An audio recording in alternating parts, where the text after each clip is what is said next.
Hi hello welcome back to my YouTube channel Kichus Kurumbi. അപ്പോൾ ഇന്ന് രാവിലത്തെ വിശേഷങ്ങളൊക്കെയാണ് കേട്ടോ കാണിക്കണത്. ഇപ്പോൾ രാവിലെ എണീറ്റു, എന്താ പറയുക, ചായക്ക് കടി ഉണ്ടാക്കാൻ വേണ്ടിയിട്ട് തുടങ്ങുകയാണ് കേട്ടോ. അപ്പോൾ രാത്രി ഞാൻ കുറച്ച് പച്ചരിയൊക്കെ വെള്ളത്തിലിട്ട് വെച്ചിട്ടുണ്ടായിരുന്നു. പിന്നെ ഓട്ടട ഉണ്ടാക്കാൻ വേണ്ടിയിട്ടാണ്. അപ്പോൾ പച്ചരിയൊക്കെ കഴുകി ഞാൻ മിക്സീൻ്റെ ജാറിലേക്ക് ഇട്ടൊന്ന് അരച്ചെടുക്കുകയാണ്. പിന്നെ അതിൻ്റെ കൂടെ ഞാൻ ചേർക്കണത് എന്താണെന്ന് വെച്ചാൽ തേങ്ങ അവിടെ ചിരകി വെച്ചിട്ടുണ്ട്. പിന്നെ കുറച്ച് ചോറ് എടുക്കുന്നുണ്ട്. പിന്നെ നമ്മൾ ഒരു മുട്ടയും കൂടെ പൊട്ടിച്ചതുപോലെ മിക്സിയുടെ ജാറിൽ ഇങ്ങനെ അടിച്ചെടുക്കും കേട്ടോ. പക്ഷേ ഞാൻ ഇന്ന് മുട്ട ചേർക്കാതെ നല്ല സോഫ്റ്റ് ആയിട്ടുള്ള നല്ല എന്താ പറയുക പഞ്ഞി പോലുള്ള ഓട്ടട എങ്ങനെ ഉണ്ടാക്കിയെടുക്കുക എന്നുള്ളതാണ് കാണിച്ചു തരുന്നത് കേട്ടോ. അപ്പോൾ മുട്ട ചേർത്തിട്ടുള്ളതും കാണിക്കുന്നുണ്ട്, മുട്ട ചേർക്കാതെ ഓട്ടട ഉണ്ടാക്കിയെടുക്കുന്നത് കാണിക്കുന്നുണ്ട്. അപ്പോൾ പച്ചരി നന്നായിട്ട് ഞാൻ അരച്ചെടുത്തിട്ട് ഒരു പാത്രത്തിലേക്ക് ഒഴിച്ച് മാറ്റി വെച്ചു. പിന്നെ ഞാൻ തേങ്ങയും കുറച്ച് ചോറും കൂടി എടുത്തിട്ടാണ് അരയ്ക്കുന്നത് കേട്ടോ. അത് എല്ലാം കൂടെ ഒന്നിച്ചിട്ട് അരച്ചാൽ മതി. പക്ഷേ കുറച്ച് കൂടുതലുണ്ടായതുകൊണ്ട് ഞാൻ മിക്സീൻ്റെ ജാറിൽ ഇങ്ങനെ എല്ലാം കൂടെ ഒരുമിച്ചിട്ടിട്ട് അരയ്ക്കാൻ പറ്റാത്തതുകൊണ്ടാണ് ഇങ്ങനെ കുറേശ്ശായിട്ട് അരച്ചെടുക്കണത്. പിന്നെ ഈ ഒരു കൂട്ടിലേക്ക് പിന്നെ നമ്മളിനി ആവശ്യത്തിന് വെള്ളം കൂടെ ചേർത്തിട്ടൊന്ന് മിക്സ് ആക്കണം കേട്ടോ. അപ്പോൾ ഞാനിതിലേക്ക് കുറച്ച് പച്ചവെള്ളം ചേർത്ത് മിക്സ് ചെയ്തു. പിന്നെ ഞാൻ എന്ത് ചെയ്തു, നമ്മൾ ഒരു വിരലൊക്കെ ഇട്ടാൽ ഉള്ള ഒരു ചൂടുണ്ടല്ലോ, ചൂടുവെള്ളം, നമ്മൾ വിരലൊക്കെ ഇട്ടാലുള്ള ചൂട് എങ്ങനെയാണോ അത്രയും പാകത്തിനുള്ള കുറച്ച് ചൂടുവെള്ളം കൂടി ഞാൻ ഉണ്ടാക്കിയിട്ട് ഒഴിച്ചു കൊടുത്തു. ഇങ്ങനെ ഒഴിച്ചാൽ നന്നായിട്ടുണ്ട് നമുക്ക് ഓട്ടട നല്ല അങ്ങനെ കുഞ്ഞു കുഞ്ഞു ഓട്ടയോട് കൂടിയിട്ട് നല്ല അടിപൊളിയായിട്ട് കിട്ടുകയും ചെയ്യും കേട്ടോ. അപ്പോൾ അങ്ങനെ ചെയ്യാത്തവരാരെങ്കിലും ഒക്കെ ഉണ്ടെങ്കിൽ ഞാൻ ചെയ്ത് നോക്കണം കേട്ടോ. പിന്നെ ഞാനൊക്കെ എപ്പോഴും മുട്ട ചേർത്തിട്ട് തന്നെയാണ് ഓട്ടട ഉണ്ടാക്കിക്കൊണ്ടിരുന്നത്. അപ്പോൾ മുട്ട ചേർത്താലാണ് നല്ല സോഫ്റ്റായിട്ട് ഓട്ടട കിട്ടുക എന്ന് വിചാരിച്ചിട്ട്. അപ്പോൾ മുട്ട ചേർക്കാണ്ട് നമുക്ക് നല്ല അടിപൊളിയായിട്ട് തന്നെ ഓട്ടട ഉണ്ടാക്കിയെടുക്കാൻ വേണ്ടി പറ്റും കേട്ടോ. അപ്പോൾ ഇന്ന് ഞാൻ എന്ത് ചെയ്യാണ്, ഓട്ടടയൊക്കെ ഉണ്ടാക്കിയെടുക്കാൻ എപ്പോഴും അടുപ്പാണല്ലോ നല്ലതല്ലേ. അപ്പോൾ ഞാൻ പുറത്തേക്ക് ഇറങ്ങിയതാണ് കേട്ടോ ഓട്ടട ഉണ്ടാക്കാൻ വേണ്ടിയിട്ട്. അപ്പോൾ നമ്മൾ അടുപ്പിലൊക്കെ ഒന്ന് തീയൊക്കെ ഒന്ന് പിടിപ്പിക്കുകയാണ്.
അപ്പോൾ ഞാൻ ഓട്ടടയൊക്കെ ഒഴിച്ചിട്ട് ഇങ്ങനെ ബബിൾസ് ഇങ്ങനെ വരാൻ തുടങ്ങിയതിന് ശേഷമുള്ളൂ അടച്ച് വെക്കൽ കേട്ടോ. അങ്ങനെ അടച്ച് വെച്ച് കൊടുത്താലുള്ള നന്നായിട്ട് ഇങ്ങനെ മോൾ ഭാഗമൊക്കെ നല്ല ഇങ്ങനെ ഓട്ടയായിട്ട് ഇരിക്കുക കേട്ടോ. അപ്പോൾ അത് ഓട്ടടയൊക്കെ ഓരോന്ന് ഇങ്ങനെ ചുട്ടെടുക്കുകയാണ്. അപ്പോൾ നമ്മൾ മുട്ട ചേർക്കാതെ തന്നെ ഓട്ടട നല്ല സോഫ്റ്റായിട്ട് കിട്ടിയിട്ടുണ്ട് കേട്ടോ. അപ്പോൾ തത്ത പറയുകയും ചെയ്തു, അമ്മ എപ്പോഴും മുട്ട വെച്ചിട്ടല്ലേ ഉണ്ടാക്കണത്, മുട്ട ചേർക്കാതെ നന്നായിട്ടുണ്ടല്ലോ അമ്മ എന്ന് പറഞ്ഞു. ഇനി ഞാൻ ഒരു മുട്ട മിക്സിയുടെ ജാറിലും കൂടെ അടിച്ചിട്ട് ഈ മാവിലേക്ക് അങ്ങോട്ട് ഒഴിച്ചിട്ട് അതും ഉണ്ടാക്കിയെടുക്കുന്നുണ്ട് കേട്ടോ. അങ്ങനെയാണ് ചെയ്തെടുക്കുന്നുണ്ട്. രണ്ടും നല്ല ടേസ്റ്റ് തന്നെയാണ്. അപ്പോൾ എനിക്കൊന്നും കൂടെ തോന്നി മുട്ട എല്ലാതെയും കുഴപ്പമൊന്നുമില്ല ഇതെന്നുള്ളത്. കഴിക്കുമ്പോൾ ആ മുട്ടയുടെ ടേസ്റ്റ് ഇപ്പോൾ മുട്ട വേണ്ടാന്നുള്ളവർക്കാണെങ്കിലും അത് മാറ്റി നിർത്തിയിട്ട് ഉണ്ടാക്കാൻ വേണ്ടി പറ്റും. നല്ല സോഫ്റ്റ് തന്നെയാണ് കേട്ടോ. അപ്പോൾ ഇതാ പുറത്തേക്കുള്ള കാഴ്ചയായിട്ടൊക്കെ കാണിക്കണത്.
ഇനി അതിലേക്കൊരു മുട്ട ഇതുപോലെ മിക്സിയുടെ ജാറിൽ നമ്മൾ ആ പച്ചരി നേരത്തെ അരച്ച അതേ മിക്സിയുടെ ജാറിലേക്ക് ഒഴിച്ചിട്ട് ഒന്ന് ബ്ലെൻഡ് ചെയ്തെടുത്തിട്ട് ഇതിലേക്ക് ഒഴിക്കുകയാണ് കേട്ടോ. നമ്മളൊരു മുട്ട അങ്ങനെ ഡയറക്റ്റായിട്ട് പൊട്ടിച്ച് ഒഴിക്കുമ്പോൾ ചിലപ്പോൾ അതങ്ങോട്ട് തിക്കായിട്ട് എല്ലായിടത്തേക്കും മിക്സ് ആവണമെന്നില്ല. അപ്പോൾ ഞാൻ അതിന് വേണ്ടിയിട്ടാണ് മിക്സിയുടെ ജാറിലേക്ക് അങ്ങനെ ഒഴിച്ചിട്ട് ഒന്ന് ബ്ലെൻഡ് ചെയ്തിട്ട് ഒഴിച്ചത് കേട്ടോ. ഇനി ഇങ്ങനെ ഉണ്ടാക്കിയെടുക്കണമെന്ന് കൂടെ കാണിച്ചു തരാം. ഇത് ഞാൻ മുട്ട വെച്ചിട്ട് ഒന്ന് ഉണ്ടാക്കിയെടുത്തതാണ് കേട്ടോ. പക്ഷേ മുട്ട വെച്ചിട്ട് ചെയ്യുമ്പോൾ നമുക്ക് ഈ ഒരു ചട്ടിയിൽ നിന്ന് പെട്ടെന്ന് അങ്ങോട്ട് ഇളകി കിട്ടും കേട്ടോ. മറ്റേ ഒന്നുകൂടി പ്രസ് ചെയ്തിട്ട് വേണം നമുക്ക് എടുക്കാൻ. എന്നാലും അങ്ങനെ ഒട്ടിപ്പിടിക്കുന്ന കാര്യമല്ല, മുട്ട ചേർക്കുമ്പോൾ പെട്ടെന്ന് അങ്ങോട്ട് ഇളകി പോരുന്നു മാത്രം. അപ്പോൾ നമ്മളങ്ങനെ ഓട്ടടയൊക്കെ ഓരോന്നങ്ങനെ ഉണ്ടാക്കിയെടുത്തു. അപ്പോൾ ഓട്ടടയൊക്കെ ഉണ്ടാക്കലോ കഴിഞ്ഞു കേട്ടോ. ഇത് ഞാനിപ്പോൾ ഓട്ടടയ്ക്കൊന്നും കറിയൊന്നും ഉണ്ടാക്കിയിട്ടില്ല കേട്ടോ. ഇങ്ങനെ വെറുതെ ചായേൻ്റെ കൂടെ അങ്ങനെയും കഴിക്കുക. പിന്നെ മക്കൾ ചിലപ്പോൾ പഞ്ചസാരയൊക്കെ ആയിരിക്കും എടുക്കുക കേട്ടോ. അതല്ലെങ്കിൽ ചിലപ്പോൾ ഇന്നലത്തെ മീൻ കറിയൊക്കെ ഇരിക്കുന്നുണ്ട്, ചിലപ്പോൾ അവർ അങ്ങനെയൊക്കെ ആയിരിക്കും. അതായത് ഒരു പ്രത്യേകിച്ച് എനിക്കൊരു കറി ഞാൻ ഉണ്ടാക്കിയിട്ടില്ല കേട്ടോ. ചില ദിവസം കറികളൊക്കെ ഉണ്ടാക്കിയാൽ ബാക്കി വരും. അപ്പോൾ ഞാനിന്ന് കറിയൊന്നും ഉണ്ടാക്കിയിട്ടില്ല. അങ്ങനെ രാവിലത്തെ ചായയുടെയൊക്കെ കഴിഞ്ഞു. പിന്നെ ഞാനിത് ഉച്ചയ്ക്കുള്ള വിശേഷങ്ങളാണ് കാണിക്കുന്നത് കേട്ടോ. ഒന്ന് കുറച്ച് മീനൊക്കെ വാങ്ങിയിട്ടുണ്ടേ. അപ്പോൾ ഇതിൽ വലിയ അയലല്ല, ചെറിയ അയലുണ്ട് കേട്ടോ. നല്ല ഒരുപാട് വലിയ അങ്ങനത്തെ അയലല്ല കേട്ടോ, രണ്ടും കൂടെ മിക്സാണ്. കുഞ്ഞതും പിന്നെ കുറച്ചൊരു വലുതുമായിട്ട് ഉണ്ട്. അപ്പോൾ ഞാനതൊക്കെ ക്ലീൻ ചെയ്തു. എന്നിട്ട് കുറച്ച് ചെറുതൊന്നും ഇങ്ങനെ മാറ്റി വെച്ചു. വലുതൊരു 5-6 ഉണ്ട്, എന്ത് വറക്കാൻ വേണ്ടിയിട്ടും വെച്ചിട്ടുണ്ട് കേട്ടോ. അപ്പോൾ ഞാൻ മീൻ കറി ഉണ്ടാക്കുകയാണ്. അപ്പോൾ ചട്ടിയൊക്കെ വെച്ചിട്ടുണ്ട്. വെളിച്ചെണ്ണയൊക്കെ ഒഴിച്ച് കൊടുത്തിട്ട് ഇഞ്ചിയും വെളുത്തുള്ളിയും കൂടി എണ്ണയിലേക്ക് ഇട്ടിട്ട് ഒന്ന് മൂപ്പിച്ചെടുക്കണം. അതിൻ്റെ പച്ചമണം ഒന്ന് മാറി വരുന്നവരെ ഒന്ന് മൂപ്പിച്ചെടുക്കുകയാണ്.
അപ്പോൾ ഞാൻ വെളിച്ചെണ്ണ ഒഴിച്ച് ഇഞ്ചിയും വെളുത്തുള്ളിയൊക്കെ ഒന്ന് മൂപ്പിച്ചു, കറിവേപ്പില ഇട്ടു, പിന്നെ നമ്മൾ സവോള ഇട്ട് വഴറ്റി കൊടുത്തു. അതിലേക്ക് മഞ്ഞൾപ്പൊടിയും മുളകും പൊടിയും ചേർത്തു. മല്ലി ഞാൻ ചേർത്തിട്ടില്ല.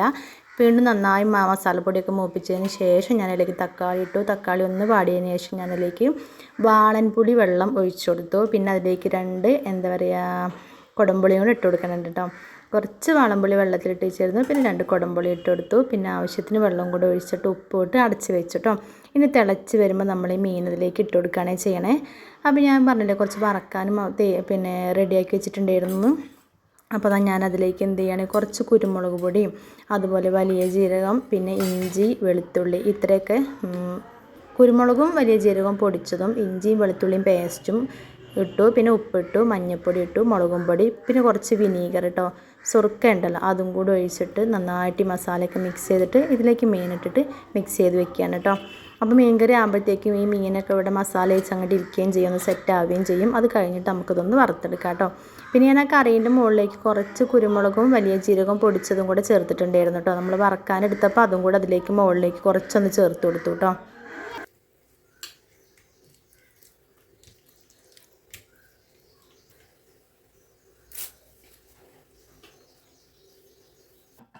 അപ്പോൾ അപ്പം നമ്മൾ വറക്കാനുള്ള മീനിലൊക്കെ മസാലയൊക്കെ തേച്ച് വെച്ചപ്പോഴത്തേക്കും നമ്മളെ കറി നന്നായിട്ട് തിളയ്ക്കാൻ തുടങ്ങിയിട്ടുണ്ട് കേട്ടോ. ഞാൻ കുറച്ച് കറി ആയിട്ട് തന്നെയാണ് മീൻ വെക്കണത്, അതുകൊണ്ടാണ് കുറച്ച് അധികം വെള്ളം ചേർത്തത് കേട്ടോ. അപ്പോൾ ഇനി മീനൊക്കെ ഇട്ട് കൊടുത്തു. ഇനി പിന്നെ ഒന്ന് തിളച്ച് സെറ്റാകുമ്പോൾ നമുക്ക് അങ്ങോട്ട് തീയൊക്കെ ഓഫ് ചെയ്യാം. നമുക്ക് മീൻ വെന്ത് കഴിഞ്ഞ് കറി എത്രത്തോളം വേണമെന്നാകുമ്പോഴത്തേക്കും നമുക്ക് ഓഫ് ചെയ്യാം കേട്ടോ. പിന്നെ നമുക്ക് മീൻ വറുത്തെടുക്കുകയും ചെയ്യാം.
അപ്പോൾ നമ്മുടെ മീൻ ഒരു വശമൊക്കെ എന്താ പറയുക ആയി, ഞാൻ തിരിച്ചൊക്കെ ഇട്ട് കൊടുത്തു. മീൻ വറക്കലൊക്കെ കഴിഞ്ഞു തുടങ്ങി കേട്ടോ. അപ്പോൾ ഇന്നത്തെ വിശേഷങ്ങൾ ഇത്രയൊക്കെ തന്നെയുള്ളൂ. വീഡിയോ ഇഷ്ടപ്പെട്ടാൽ ലൈക്ക് ചെയ്യാനും ഷെയർ ചെയ്യാനും കമൻറ്റ് ചെയ്യാനൊന്നും മറന്നു പോകരുത് കേട്ടോ. അപ്പോൾ അടുത്തൊരു വീഡിയോ വിശേഷമായിട്ട് കാണുന്നതിൽ എല്ലാ കൂട്ടുകാർക്കും tata bye bye. Thanks for watching.